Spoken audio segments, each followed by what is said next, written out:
Welcome back to Sister Scoop, our round of Marvel news that we try to do every week. We have 3 topics for you guys, as usual, so let's just get right into them. The first is Colman, Domingo, and Marvel Studios have gotten together. They've had some talks. Yeah, and you may remember, you guys probably know who Colman Domingo is, great actor, but you may have heard him on a past Sister Scoop because I believe we talked about him being potentially a replacement for Kang. Maybe it was a full episode when we talked about the Kang stuff, but either way, we've definitely talked about Colman Domingo before. For sure. Because he has been at the forefront when people talked about potentially replacing Kang when we weren't sure if that was going to be a storyline that the studio was continuing. We don't know. I think we can all probably say that's likely not the role that he met the studio with. There were no specifics on exactly what he was talking to the studio about. But either way, I think it would be a great addition to the MCU. So excited to see that he's taking, these calls or meetings or whatever they are, and that in the future we might see him join the crew. Yeah, I am curious about who he might play, though. Mainly because I accidentally, in my mind, have him a little typecasted as Kang, just because we did talk about it. Like, it's what we've already covered. So I would be intrigued to see who it is. Obviously, in today's day of age, he could really quite literally play anybody. I'm excited. I don't have any thoughts off the top of my head because I'm just thinking about what we have in the next 2-3 years, and I don't know if he'd fit into that stuff or if that stuff's kind of already, most people are casted for it. I don't know. So I would be really intrigued to see where that goes and where, if he's going to have a role in Marvel, what that's going to look like. Yeah, to your point, now that Marvel has bought back so many of their characters, there's almost like an unlimited number of people that he could play. So knowing that like so many, it could be a mutant, which would actually be really, really cool. That would because be those cool. are so many people. Like there's so many mutants out there. So that could be really fun if he gets to play a prominent mutant. So yeah, I think we're like entering hopefully a new golden age for Marvel now that they're starting to really implement a lot of the characters that they bought from 21st Century Fox. There's so many more players coming onto the table. Obviously that's, started with Deadpool and some of those characters coming on, but now we're going to see Fantastic Four. We know the mutant era is coming with the full-on X-Men. So it's going to be really, really fun. And beyond just cameos, we're going to get some really cool characters that we never got to see integrated before. And I hope he gets to play. I'd be happy with him playing anything, but it could be really cool to see him in a mutant role for sure. Yeah, I honestly, like I said, I'm not thinking that far in the future. So I didn't even think about the fact that, like, obviously we have the mutants coming around the corner. So that would be really cool. I would like to see him play a more prominent role. I think we kind of always have that discussion when they bring in bigger names, which has kind of been more of the forte, I would say, in the past few years, more than when they were building the MCU. But when you bring in big names, you expect to see them again. It's kind of a waste when you don't. I'm looking at the fact you brought in Angelina Jolie and you're like, Eternals? We made that movie? I don't really that remember whole making cast. that. Oh, yeah, but come on. Angelina Jolie, like, to Yes. this day. So I would like to see that if he's going to be brought in, it's something that's going to be a reoccurring role, a prominent role in the future. It would be really nice, but we'll have to wait and see on that one. Moving on to our next one. This one's going to be an interesting little convo because Kathryn Hahn has kind of casted some doubt on the fact that Agatha is going to return. Now, that's a little complicated to me. Yeah, I think what's interesting, I'm going to read you the full quote because I think I don't want to paraphrase it and not give you guys the full like impact because even within the quote itself, it's a little confusing because I think she says at the beginning, and I only copied the second half, so sorry about that. But I think she says at the beginning, like, it could be interesting to see what the future holds. But then the end, and this is where I'll quote, she goes, "In my mind, this was a beautiful and satisfying way to say goodbye to this incredible character." So in the same breath, she's saying future, but also goodbye. So I'm a little confused. I also feel like we talked about, in other things that she has talked about in different interviews when Agatha all along was still out premiering, that they were talking, or she was thinking about different ways that, witches or her character could be in different properties, even though it might not smack you over the head and be that obvious that they would belong there.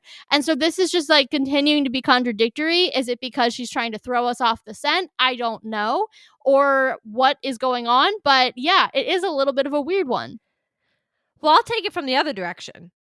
her character could have been killed off, but instead they brought her back as a ghost who's Yeah, now going to be on a journey with Billy Maximoff for the time being. So regardless, she has some sort of future. Like that's a guarantee at this point, unless they literally just randomly off-screen write her off, and then it's like the throwaway comment of like, "Oh, Agatha came to peace." Like I think that's so stupid. Like you did agreed. have the opportunity to finish the character in this series. She died.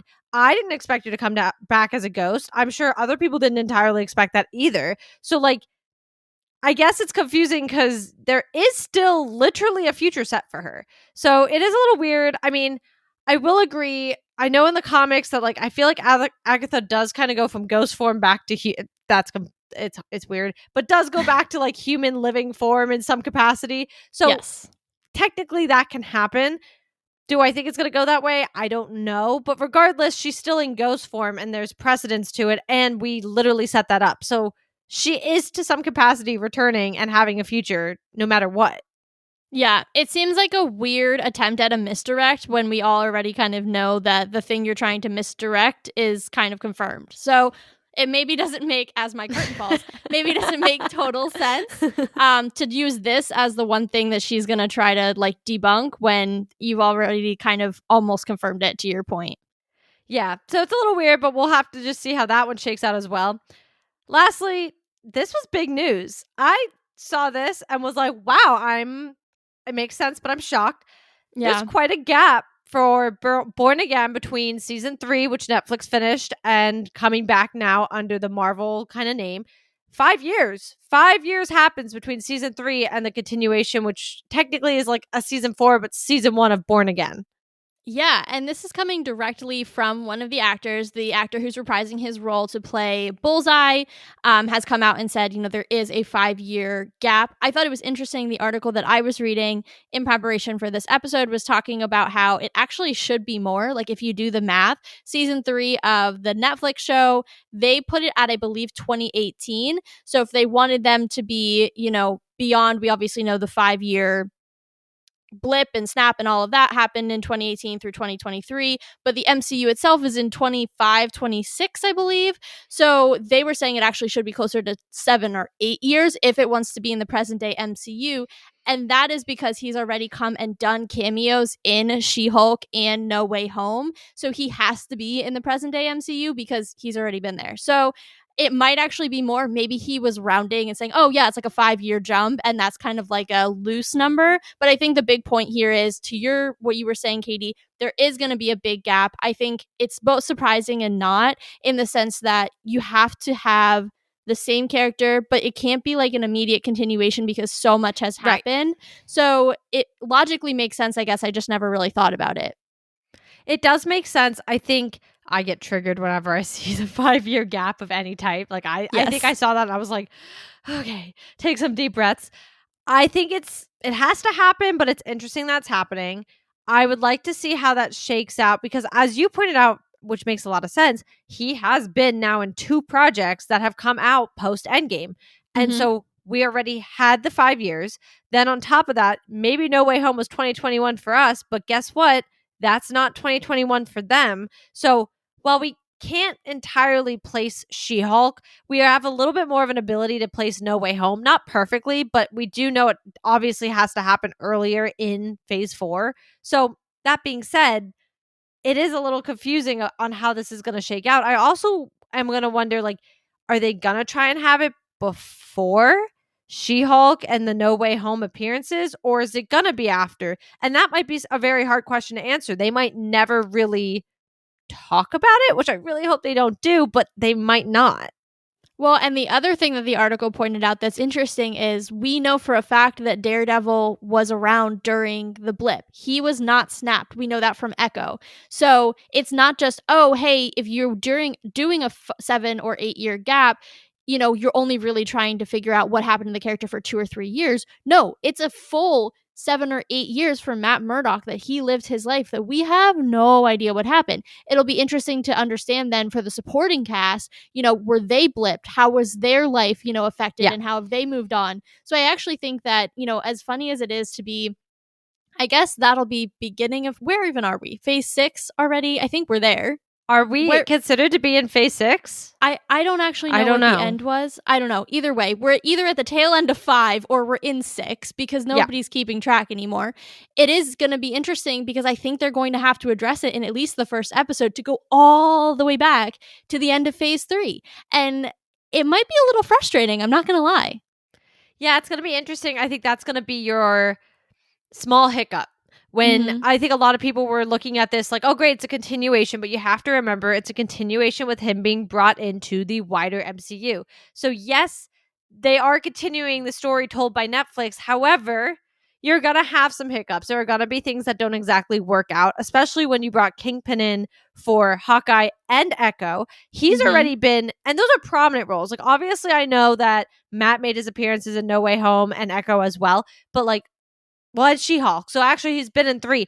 But at the end of the day, very, very small roles in comparison to the Kingpin roles that he played in both of those series. So Yeah.